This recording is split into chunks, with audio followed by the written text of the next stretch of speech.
The hum of the refrigerator was the only sound in the kitchen as I sat at the table, both hands wrapped tightly around my mug like it could offer me more than just warmth. Outside, the morning light struggled through the half-closed blinds, casting long gray stripes across the floor like prison bars. I had gotten up early, hoping for a moment of calm before the day began, but even as I sipped my coffee, I could feel the tension already building, thick and sharp in the air. It had become a permanent guest in this house, lingering in corners, echoing in the silence between us. Brandon's footsteps creaked above me, then down the stairs, each step like a ticking clock counting down to detonation. I didn't flinch when he entered the room, but my body tensed instinctively. His jaw was already tight, that twitch at the corner of his mouth signaling anger he hadn't even tried to bury. He didn't greet me. He just went straight to the counter, poured himself coffee, and then stood there, the back of his neck rigid. I waited. I didn't want to start anything, but I knew he would. "You canceled the card," he said without turning around. I didn't answer right away. I stared at the steam rising from my cup, willing myself to stay steady. "Yes," I said finally, my voice soft but clear. "I had to." She used it without asking again. "She's my sister. She's not my responsibility," I said quietly. "She spent over $800 on shoes and spa appointments in 1 week, Brandon." He turned slowly, mug in hand, his eyes cold and flashing. "So you think you're above my family now? You think you can just shut people out?" I set my cup down. It's not about shutting anyone out. It's about boundaries. I've asked Delilah to stop. She needed help, he barked, stepping closer, the mug shaking slightly in his grip. "And you humiliated her." She called me in tears, Maya. Tears. "You know how hard things have been for her since the breakup." "You mean since she walked out on her fiancé and drained his savings account?" I asked before I could stop myself. My voice was sharper than I intended, laced with frustration and the months, no, years, of exhaustion I'd kept buried. Brandon's face changed. That flash of rage I knew too well, the way his eyes narrowed like he was calculating just how far he could go. "You think you're so perfect," he said. "Sitting there judging everyone. You selfish." "I'm not doing this with you," I said quickly, rising to my feet. "I'm not going to let you twist this into something it's not. I've asked you to talk to her, to put boundaries in place. But you never do. And I'm done cleaning up the mess afterward." He stepped toward me again, faster this time, and I took a step back, my heart picking up pace. I could see the red creeping up his neck. His knuckles were white around the mug. "Give her the damn card, Maya," he hissed. "No." It was just a word. 2 letters. But it sounded like a gunshot in the room. A final refusal. And I meant it. Before I could blink, his arm moved. In one terrifying, fluid motion, he hurled the mug across the kitchen. It smashed against the wall behind me, scalding liquid spraying through the air. A splash of it hit my cheek and collarbone. The heat burned instantly, and I stumbled back, gasping, clutching at my skin. For a moment, everything froze. Even Brandon looked stunned. My breath came in shallow gasps as pain bloomed across my skin. My shirt clung to me, soaked, and the sharp sting of the burn made my eyes water. But worse than the pain was the silence. He didn't rush to help. He didn't ask if I was okay. He just stared at me, jaw tight, breathing hard. That was the moment. The exact second the world shifted. I didn't cry. I didn't scream. I stood there, trembling, soaked in coffee and disbelief, and stared at the man I had built a life with. A man I no longer recognized. My heart didn't ache the way it used to when we fought. It didn't clamor with hope that maybe he'd apologize or explain. It simply quieted. Like something inside me had gone still. "Done." Brandon muttered something under his breath and stormed out of the kitchen. I stayed rooted in place, hand pressed to my cheek, the burn already beginning to blister. The air was thick with the smell of coffee and rage. The mug was shattered on the floor, just porcelain pieces and dark stains. But it wasn't the mug that had shattered. It was me. Or maybe just the illusion of peace I had clung to for so long. I sank slowly into the chair, barely aware of the sting on my skin anymore. I couldn't hear the refrigerator hum. Couldn't see the soft sunlight anymore. All I could feel was the heavy truth pressing down on my chest. Something had broken that couldn't be unbroken. And I knew, without a shadow of a doubt, nothing in this house would ever be the same again. I stared at myself in the bathroom mirror, the steam from the shower clouding the edges, making my reflection look like a ghost of someone I used to know. My cheek was red, the skin angry and raised where the coffee had kissed it. I'd run cold water over the burn and pressed aloe into it, but nothing dulled the deeper sting, the kind that wasn't on the surface. It had been hours since Brandon had shattered the mug. Hours since he'd stormed out. Hours since I'd heard the door slam behind him like an exclamation mark. He hadn't called. Not to check on me. Not to explain. Not to apologize. The silence should have felt like a reprieve. Instead, it vibrated through the house like a scream held just beneath the surface. I wrapped myself in a towel, hands trembling not from the cold, but from the weight of what I already knew deep down. I couldn't stay. Not this time. Not after that. Not after the look in his eyes when the mug left his hand. It wasn't a moment of loss of control. It was choice. A line crossed with purpose. I dressed slowly, deliberately, choosing jeans and a soft hoodie. Nothing fancy. Just something solid. Something I could move in. I didn't know where I was going, not really, but I knew I had to go. Every minute I stayed here felt like a betrayal to the version of me that still believed I deserved peace. When I walked into the bedroom, I paused, my gaze sweeping over the place where we had once shared laughter and lazy mornings. Now it felt like a stranger's room. I grabbed a small duffel bag from the top shelf of the closet and began packing. Underwear. A few changes of clothes. My charger. Toothbrush. I hesitated with the framed photo of us from 2 summers ago on the beach, frozen mid-laugh, his arms around me like a promise. I left it on the nightstand. That woman didn't exist anymore. The front door loomed like a challenge. I stood in the hallway for a moment, the bag over my shoulder, keys in hand, my chest tight. What if he came back before I left? What if he begged? What if he cried? What if he told me everything I'd been waiting to hear? I realized something then. It wouldn't matter. The damage had been done. I opened the door slowly, almost expecting an alarm to go off. Nothing. Just the quiet morning air and the sharp bite of spring wind. I stepped outside, pulling the door closed behind me, not slamming it, not making a scene. Just ending it. Quietly. Like the moment you stop trying to resuscitate something already dead. The drive was a blur.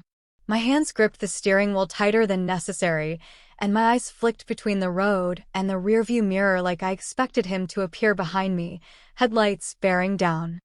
I didn't know where I was going until I pulled into the parking lot of a tiny lakeside motel just outside town. The kind of place you go when you don't want to be found. I paid cash at the front desk. The woman didn't ask questions, just slid the key across the counter and pointed down the hall. Room 6 was small but clean. A twin bed. A desk. A TV bolted to the wall. I dropped my bag on the chair and sat on the edge of the bed, staring at the stillness around me. No yelling. No tension. No cold silences. No fear. Just the soft hum of the heater and the faint scent of lemon cleaner. I pulled out my phone, fingers hovering. I didn't want to call anyone. I didn't want to explain. I didn't want sympathy. I just wanted a moment to breathe. A moment to feel like I was my own again. But the silence eventually gave way to thoughts, too many of them. Doubt tried to creep in, whispering that maybe I'd overreacted. That maybe I should have stayed and waited for an apology. That people make mistakes. But then I touched my cheek again. The burn reminded me. Not just of the coffee. Of everything. Of every time I'd silenced my own needs to avoid a fight. Every time I'd swallowed my truth so he could keep his illusion of control. Every time I told myself it would get better, and it never did. This was the final line. Not a warning. A boundary. One I wasn't going to move this time. I lay back on the bed, my eyes tracing the cracks in the ceiling, and for the first time in what felt like forever, I let the tears come. Not because I was broken, but because I was finally doing something for myself. I cried for the years I'd spent shrinking, for the love I thought I had, For the version of me I abandoned in the name of keeping peace. And then I stopped. Not because I was empty, but because I was clear. I didn't know what came next. I had no grand plan. No safety net. But I had my voice. I had my spine. I had the strength it took to walk out, and for now, that was enough. I thought leaving would feel like the hard part. But I was wrong. It wasn't the burn on my cheek or the way my hands shook every time I thought of the mug shattering. It was the disbelief in everyone's eyes when I finally told them the truth. I sat in my sister Camille's kitchen, the air scented with cinnamon tea and disbelief. She blinked at me across the table, her brow furrowed as if trying to make the pieces of my story fit together. She couldn't. She didn't want to. He threw the mug at you, she repeated, slow and skeptical, like she thought maybe she'd misheard. He threw the mug at the wall behind me, I clarified. It hit right next to my head. The coffee burned me. Camille's lips parted, but no words came out. I could see her struggling, trying to balance what I'd just said with the image of Brandon she'd always held, charming, professional, composed. The man who brought wine to every dinner and remembered people's birthdays. The man who smiled just enough, laughed at the right jokes, and made her feel important. He had fooled them all. Are you sure it wasn't an accident? She asked quietly. I mean, maybe he lost his temper, but Maya, you two fight sometimes. Everyone does. I sat back, her words slicing through me more sharply than I expected. An accident. A fight. A bad moment. As if that's all it was. As if the years of control and manipulation and silence didn't count unless it left bruises on my body. Camille, I said, trying to keep my voice from breaking. He knew what he was doing. He was angry because I set a boundary. He wanted to punish me for it. She looked down at her tea, stirring it though it didn't need stirring, and I knew then she didn't believe me. Not really. Not the full truth. Not the way it had felt to stand there with hot coffee searing my skin and silence swelling like a wave between us. I'm not making this up, I said, the frustration bubbling up in my throat. I didn't say you were, she answered quickly, but her eyes darted to the side, like she couldn't meet mine. But you're thinking it, I said. You're thinking maybe I'm exaggerating. Maybe it wasn't that bad. Maybe I provoked him. She opened her mouth, then closed it again. Her silence said more than anything else. I stood up slowly, pushing my chair back with a scrape. Thanks for the tea, I said. But I think I need some air. Camille didn't stop me. Didn't follow. I walked out into the cool afternoon sun, my heart thudding with the kind of loneliness that comes when you tell the truth and no one hears it. It's worse than being alone. It's being invisible while screaming. I sat on the edge of the front porch, pulling my knees up to my chest. The street was quiet, save for the distant sound of a lawn mower and a dog barking 2 houses down. I remembered the night Brandon and I had first come here for dinner. Camille had said how lucky I was. He's a keeper, she'd whispered when he went to grab drinks. I remembered smiling, pretending I believed it too. The truth was, I'd been pretending for so long, I wasn't sure when the act had started. But it was over now. And I wasn't going back. Still, the ache of not being believed settled deep. I thought about who else I could tell. My friend Rachel? Maybe. But she adored Brandon. Always called him solid. My mom? She'd never liked conflict. She'd probably just sigh and say, relationships are hard, honey. You have to work at them. I didn't want platitudes. I didn't want pity. I wanted someone to look me in the eye and say, you were right to leave. Because I was. I knew I was. But knowing and feeling aren't always in sync. That night, back at the motel, I curled up on the bed with my phone in hand, staring at a blank text to Rachel. I wanted to tell her everything, but I was scared she'd react like Camille. Scared she'd twist my words into something smaller, something that could be explained away. Something that would make me doubt myself again. Instead, I deleted the message and opened a new note on my phone. I began to write, not for anyone else, but for me. He threw the mug because I told him no. He didn't flinch when I got burned. He didn't say sorry. I kept going, typing until my thumbs ached. Writing down every time he'd belittled me in front of friends, every argument he twisted, Every time he punished me with silence, every time I apologized just to end the tension. I wrote it all. And when I finished, I didn't feel broken. I felt seen by myself. Because even if no one else believed me yet, I did. And that had to be enough for now.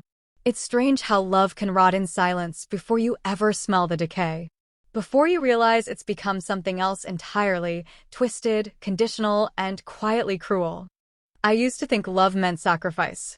That it meant weathering the storms, especially the ones that came from within. But somewhere along the way, I forgot that love wasn't supposed to make you shrink. I stared at my phone again, rereading Brandon's message for the 10th time. You didn't have to run. You're making a scene out of nothing. I still love you. Still love you. As if love was supposed to be a shield, a justification, a leash. My fingers hovered over the keyboard, aching to respond. I wanted to scream, if you loved me, you wouldn't have made me afraid in my own home. But what would that do? Give him the satisfaction of knowing I still cared? That he still had access to my mind, even after I'd physically left? I set the phone down and let out a long, shaky breath. The motel ceiling had become too familiar, each crack and discolored patch now etched into my memory. I needed to move. To get out of this room before it swallowed me whole. I ended up at a coffee shop tucked between a laundromat and a bookstore, somewhere I'd gone once or twice before, alone, back when being alone didn't feel like rebellion. I slid into a booth by the window and ordered a black coffee, because somehow, even that small decision felt like taking control. No oat milk, no syrup. Just bitter and hot, something I could feel. The place was quiet, just a few other people scattered across tables, typing on laptops or murmuring over mugs. I pulled out my notebook, the one I used to write in before I stopped making time for myself. Before I gave it all to him. And I began to write again. I wrote about the time he'd berated me for spending too much on groceries, even though I had carefully calculated every cent. About the way he'd insist I just had a tone when I tried to set boundaries. How he'd make me feel like I was unraveling, even when I knew I was trying to protect something soft and sacred inside myself. It wasn't always big explosions. Most of the time, it was erosion. Quiet. Constant. The kind that wears you down so slowly, you don't realize you've disappeared. A shadow crossed the table, and I looked up to see a woman, maybe mid-50s, with warm eyes and a worn leather journal in her hand. She gave me a gentle smile. Mind if I join you? She asked, motioning to the booth. I blinked, a little thrown. Sure, I said. She slid in across from me. Saw you writing. Thought you might appreciate a little company from a fellow notebook addict. I offered a faint smile, unsure of what to say. She set her journal down but didn't open it. Just sipped from her tea and looked at me like she was waiting, not pushing. I didn't owe her anything, but the words still came. I left someone, I said softly. She nodded, no surprise on her face. That's a brave thing. It doesn't feel brave. It feels like I'm unraveling. She stirred her tea. Unraveling is the first step to weaving something new. You can't build fresh on tangled threads. I looked at her, startled by the simplicity and truth in her words. I used to think I could fix it, I murmured. That if I was calmer, softer, more patient, he'd stop lashing out. Let me guess, she said gently.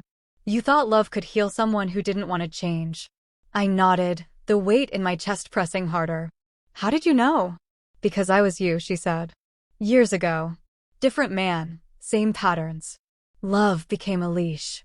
And I kept convincing myself I was walking beside him, when really I was being dragged. Her words cracked something open in me. Not pain. Recognition.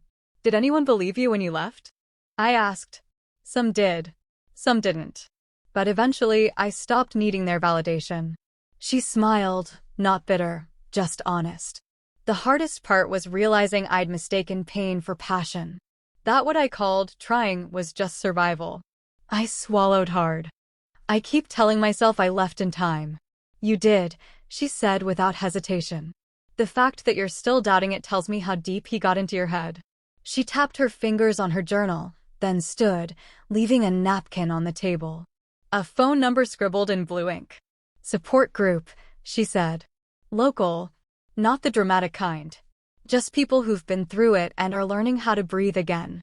I looked up at her. Thank you. She smiled and walked away without needing anything from me in return. Back at the motel, I sat on the edge of the bed and dialed the number. I didn't plan to. I just did. A soft voice answered. I gave them my name. And when they asked why I was calling, I told them the truth. Because I loved someone who made me afraid. And now, I was learning that love like that wasn't really love at all. I didn't mean to go back to the house. I told myself I was just driving by, that I only wanted to see it from a distance, to remind myself why I left. But the car slowed as I passed the familiar hedges, and the next thing I knew, I was turning into the driveway like muscle memory had taken over.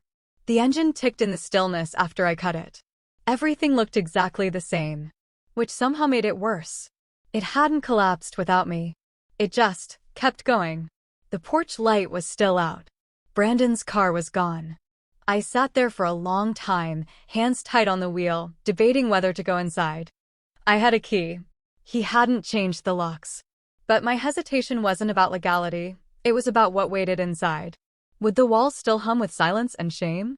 Would I walk through the door and feel like I was slipping into the old version of myself again, the one who knew how to tiptoe around tension like it was her only language? I told myself I needed to get a few of my things. That was true, technically. My laptop, my journal, a box of photos from before we met. But as I unlocked the door and stepped inside, I realized there was something else I was looking for too. Something I hadn't fully admitted yet. Proof. Proof that it had been as bad as I remembered. Proof that I hadn't imagined the manipulation. The fear, the pressure that pressed down on me until I couldn't breathe. Maybe I needed it because the disbelief on Camille's face still haunted me. Maybe I needed it for myself, to anchor me on the nights I wondered if I'd overreacted. Or maybe I just wanted something solid to point to when the world told me he wasn't that kind of man. The air inside was stale, like no one had opened a window since I left. I moved quickly, not lingering. I told myself I wouldn't touch anything that didn't belong to me. But as I grabbed my laptop off the desk in the corner of the living room, I noticed the small drawer beneath it. The one Brandon always kept locked. Curiosity bloomed in my chest like a slow, pulsing ache. That drawer had always been off limits. Just tax stuff, he used to say. Boring paperwork. But I knew better than to believe that now. I tugged at the handle. Locked. Of course. I crouched down, hands running along the edges, and found the tiny key taped beneath the desk. Typical. Hide it in plain sight. I slipped it into the lock and turned. The drawer clicked open. Inside, I found folders. One labeled insurance, another marked medical. But tucked beneath those was something else, an unmarked flash drive. My heart skipped. I picked it up, holding it between my fingers like it might burn me. Why would he keep a flash drive hidden? My instincts screamed, and I didn't question them this time. Back at the motel, I hesitated before plugging it into my laptop. The screen blinked, then opened a folder. Videos. Dozens of them. Short clips, all labeled by date. I clicked on one. It was footage from our kitchen, our living room, even our bedroom. My breath caught. He'd set up cameras, tiny, silent, watching. I hadn't known. I hadn't agreed. My hands began to shake. I clicked on another clip, one from 3 months ago. I saw myself in the living room, folding laundry. Brandon entered the frame. The argument started over something stupid. Socks, I think. But then his voice rose. His body loomed. I saw myself shrink, hands raised slightly in that half-defensive way I'd grown used to. And then the worst part, when he slammed his fist against the wall inches from my head. I remembered that moment. But seeing it from the outside made it different. It made it real. I kept watching. Clip after clip. Me crying in the bathroom. Him yelling through the door. Me flinching when he touched me. Moments I'd buried under excuses. Maybe I was too sensitive. Maybe I was provoking him. Maybe I was imagining things. But the footage didn't lie. And I wasn't imagining anything. This was the proof I didn't even know I needed. I backed everything up immediately, onto a second drive, onto cloud storage. I emailed it to myself, created passwords, secured it like it was gold. Because it was. It was the truth, documented and undeniable. But with the proof came something unexpected: grief. Grief for all the time I lost thinking love meant enduring. Grief for every version of me that begged for softness and got silence instead. Grief that I had doubted myself for so long, waiting for bruises to justify the pain. I sat with that grief, let it wash over me. And then I exhaled. Because now I had more than my word. I had pieces of the truth. And I wasn't going to let anyone tell me it wasn't enough. I knew it wouldn't be easy, but I still wasn't prepared for the way it felt when they took his side. I sat on Camille's couch, my heart thudding in my chest like a warning drum, the flash drive heavy in my pocket like a secret I couldn't carry alone anymore. I had rehearsed it all in my head, what I'd say, how I'd stay calm, how I wouldn't let her spin it back on me again. I thought the proof would change everything. But when I handed it to her and told her there were videos, real, undeniable evidence of what he'd done, she didn't reach for it. She just stared at me. "Maya," she said slowly, her voice laced with discomfort, "you went into his private drawer?" My stomach dropped. That's where she started? Camille, he was recording me without my knowledge. There are cameras in the house. He installed them without my consent, I said, trying to keep my voice steady. But you took something from his drawer. You went into his stuff. That's kind of invasive, isn't it? I couldn't believe what I was hearing. I blinked at her, mouth parting in disbelief. You're seriously focusing on that? She shifted uncomfortably, glancing down at her lap. I'm just saying, maybe you should talk to him. Maybe this has all spiraled because you didn't really talk things through. I felt something in me snap, not loudly, not violently, but like a thread pulled too tight, giving way with a quiet, devastating pop. I did talk to him, Camille, I said, voice trembling. For years. I tried to explain how he made me feel, how he controlled everything, how he used guilt and silence and anger like weapons. And every time, I was the one who ended up apologizing. Every time. She looked at me, her expression softening just slightly. But Maya, he's never been that way with me. Or with Mom. Or anyone else. Are you sure this isn't a misunderstanding? And there it was, the thing I had feared most. The suggestion that it must be me. That I was the problem. That the abuse only counted if it happened in public, if it left bruises, if it followed a script people were willing to recognize. Emotional abuse never made headlines. It didn't leave marks you could photograph. It whispered and chipped away until you doubted your own memory, your own gut, your own reality. I have video proof, I said again, but my voice was hollow now, the weight of her disbelief heavier than the words themselves. Camille finally reached for the flash drive, holding it delicately like it might explode. She didn't plug it in. She didn't watch. She just said, "I'll look at it later," and tucked it into her purse like an afterthought. Like I had handed her a grocery list. When I left her house, the sky was a flat, indifferent gray, and the wind felt colder than it should have for spring. I sat in my car, staring at the dashboard, tears gathering in my eyes, not from pain, but from that deep, aching exhaustion that comes when your truth lands in someone's lap and they turn their face away. I didn't go back to the motel right away. I drove around, aimless. The streets blurred past. Familiar landmarks became unrecognizable. I ended up at the park, our park, once upon a time. The place we'd walked hand in hand the day he proposed, the day I said yes with stars in my eyes and not a single idea what I was really promising myself to. I sat on a bench, the chill seeping through my jeans, and watched as two kids played by the fountain. Their laughter rang out, sharp and clear, untouched by the weight of grown-up lies. I wanted to bottle that sound, hold it against my chest, remind myself that there was still purity in the world. That not everything was tainted. I pulled out my phone. I thought about deleting every contact that had failed me. I thought about calling someone else Rachel, maybe, but I already knew what she'd say. She always thought Brandon was charming, if a little intense. No one ever saw the way he wore me down. How he could turn sweetness into guilt in one breath. I opened my photos instead. Scrolled past selfies with Camille, brunches with friends, birthday dinners where Brandon smiled beside me like the perfect partner. I paused on one, my eyes looked tired in that photo. The kind of tired that concealer can't fix. I zoomed in. I'd posted it with a cheery caption back then. But now I could see it. I wasn't happy. I was surviving. And I was done with that. They could take his side. They could pretend it wasn't real. But the truth didn't need their permission to exist. I had it. I had lived it. And I had the strength to keep moving, even if I had to do it alone. I stood from the bench and let the wind hit my face like a reset. They might not believe me, but I would never doubt myself again. I didn't wake up that morning expecting change. Nothing about the motel's stale air or the too-firm mattress felt revolutionary.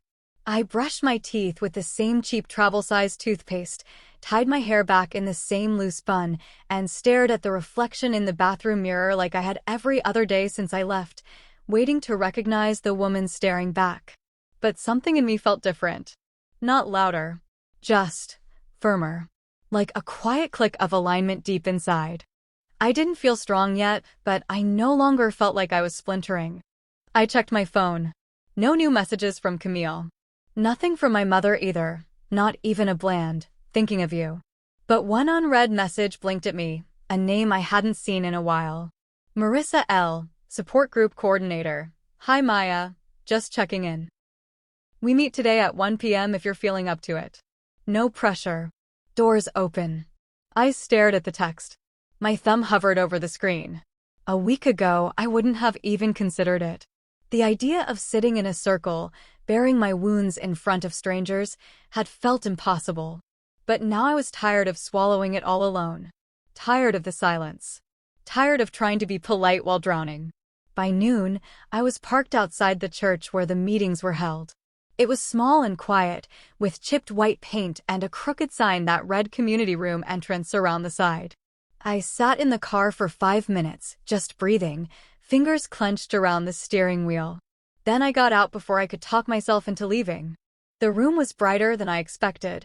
Rows of folding chairs formed a circle, and a table in the back offered coffee, tea, and a bowl of peppermints.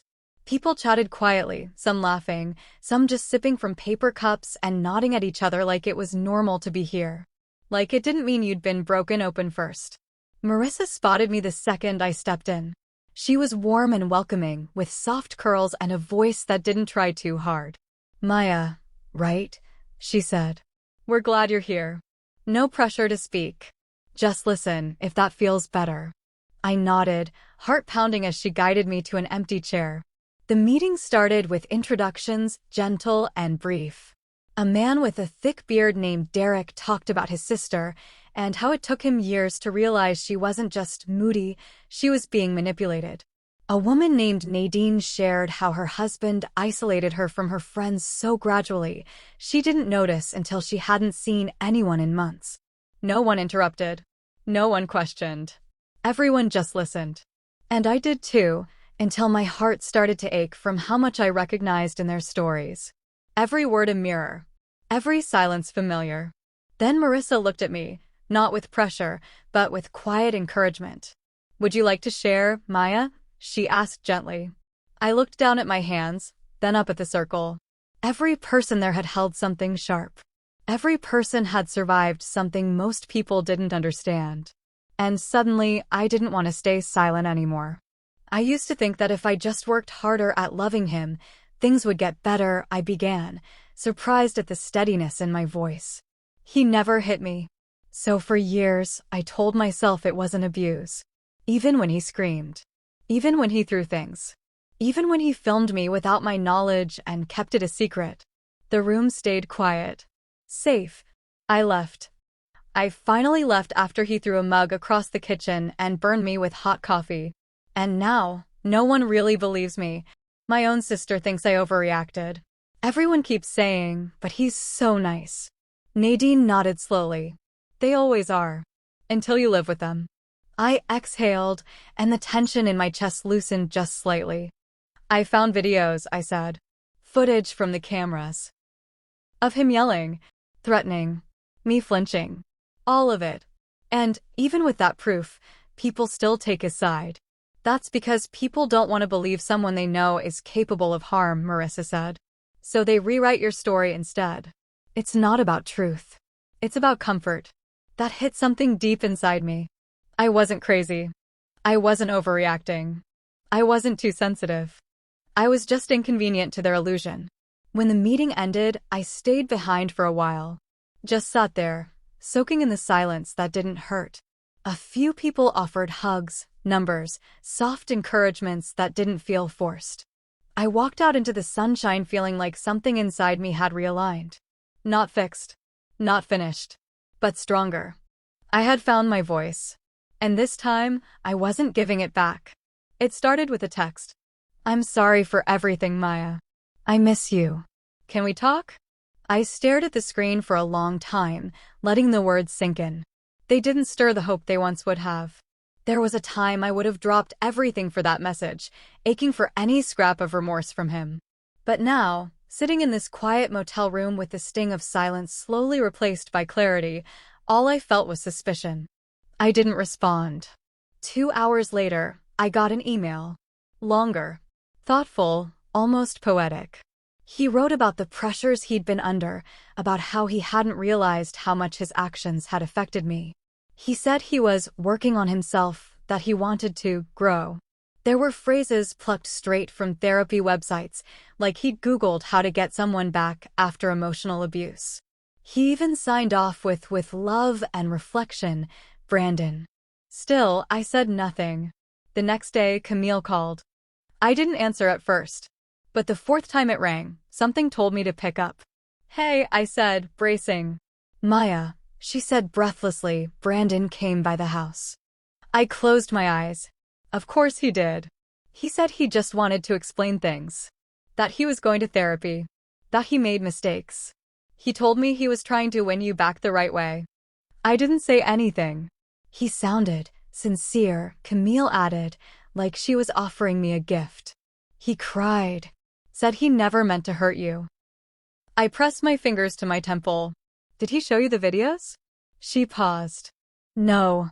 He said he didn't want to share something so personal without your consent. I laughed, but it was sharp and humorless. He didn't ask for my consent when he recorded me. Camille was quiet on the other end. I could practically hear the wheels turning. He's not sorry, Camille, I said. He's sorry he lost control of the narrative. He's sorry people know now. This isn't about healing. This is about image. But people change, Maya. Not because they get caught, I snapped. And not in 2 weeks. There was another pause. Then she sighed. I just thought you should know. He's talking to Mom, too. He's trying to show everyone he's making amends. Of course he was. The apology tour had begun. By the end of the week, I was hearing about him everywhere. A mutual friend texted to say Brandon had reached out to clear the air. Another acquaintance posted a vague status about taking responsibility and being better. His words, no doubt. He was controlling the story now, dressing it in remorse, turning himself into the protagonist of a redemption arc he didn't earn. And people were eating it up. Because it's easier to forgive a man who says he's sorry than it is to sit with the discomfort of what he did. It made me sick. And still, I could feel the part of me that wanted to believe it. That wounded part that used to crave the version of him who smiled and said the right thing. I hated that part of me. But I understood it too. She had loved him once. She didn't want it all to have been a lie. But the truth is, you don't throw things at the people you love. You don't install hidden cameras to watch them when they think they're alone. You don't apologize to everyone except the person you hurt. So I made a choice. I posted one clip. Not all of them. Just one. The kitchen. The mug. My voice shaking. His fury. The moment it all cracked open. I uploaded it to a private, unlisted link and shared it with Camille, with Rachel, with the handful of people I still had energy left for. No explanation. No caption. Just the video. Camille called me an hour later. Her voice was quiet, tight with something that sounded like shame. I watched it, she said. I didn't want to. But I did. And? You were right. You were telling the truth. I didn't want to believe it because I didn't want to admit I hadn't seen it. I exhaled. That's the thing. Most people never do. I'm sorry, Maya. It didn't fix everything, but it mattered. The others reached out too, some with stunned silence, some with apologies, and a few with awkward attempts to explain why they'd believed him. I didn't need explanations anymore. Brandon never responded to the video directly, but the text stopped. The emails dried up. The tour ended, because redemption requires honesty, and he was never ready for that. I stood by the window that night, watching the streetlights flicker on, one by one. I didn't feel triumphant. I felt steady, grounded. He could charm the world. He could paint himself in sympathy and sad little quotes.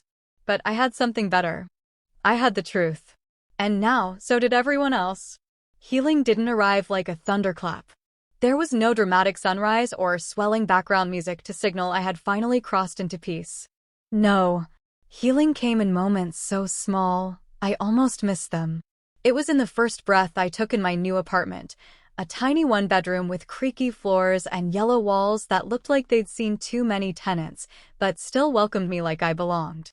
I stood in the center of the living room that first night, boxes unopened, a thrifted lamp casting soft light, and felt something I hadn't in years, space that was mine.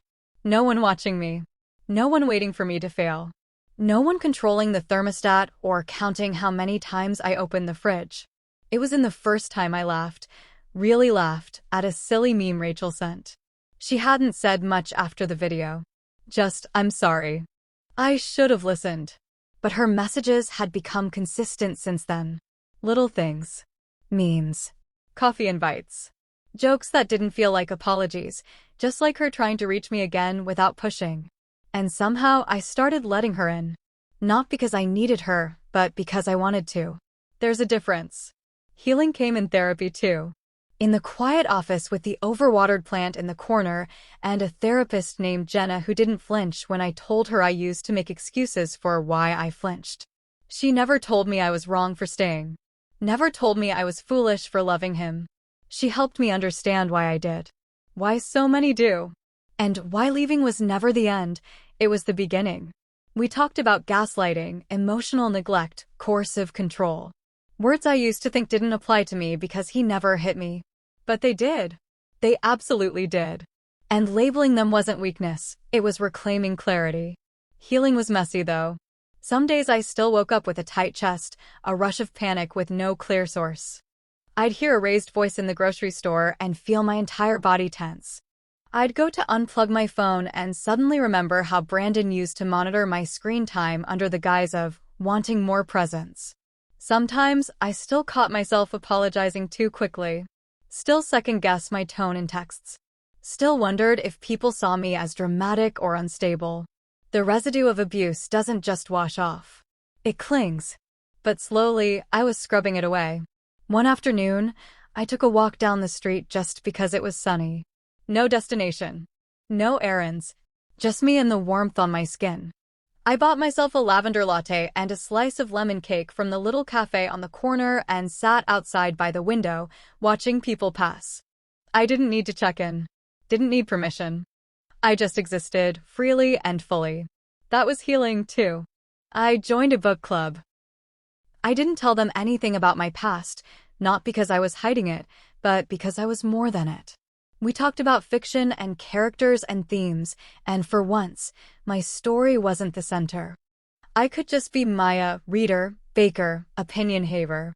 The support group meetings became less about surviving and more about growing.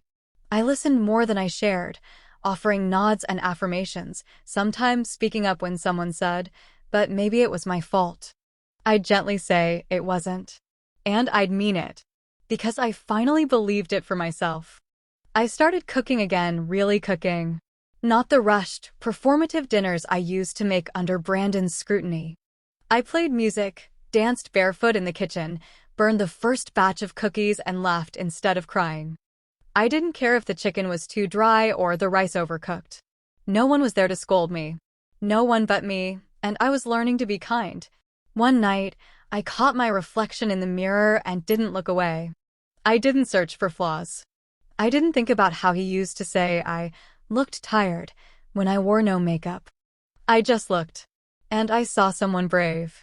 Someone still soft, but no longer fragile. Someone who had walked through fire and was learning not just how to survive, but how to live.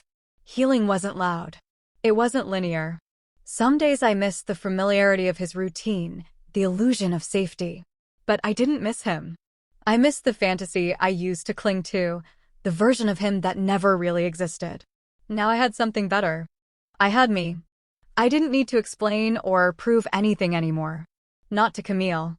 Not to strangers. Not to Brandon. The truth had settled inside me like bedrock. I was no longer asking for permission to move on. I was moving on. And that, I realized, was what healing really looked like. If someone had asked me a year ago who I was, I would have answered with a list of roles. Wife. Marketing manager. Sister. Friend. I would have said I was dependable, patient, good at keeping the peace. I would have described myself in relation to other people, who I was to them, for them. Never just me. Never just Maya.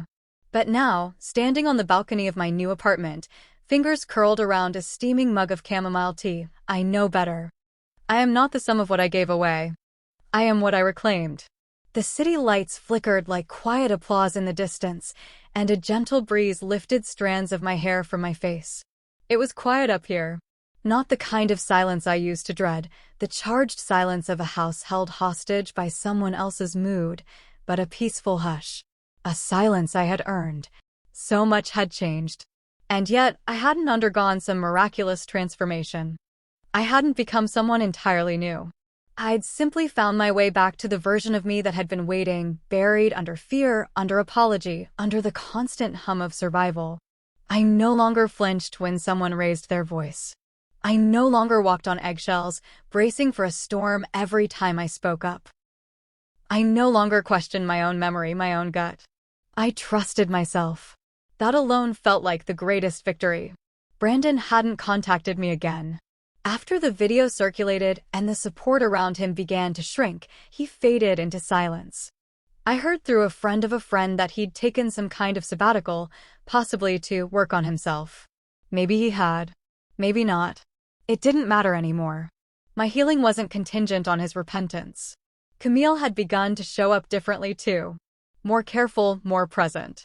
She stopped offering explanations for other people's behavior and started simply listening. It wasn't perfect between us. There were things we still didn't talk about, but I could tell she was trying.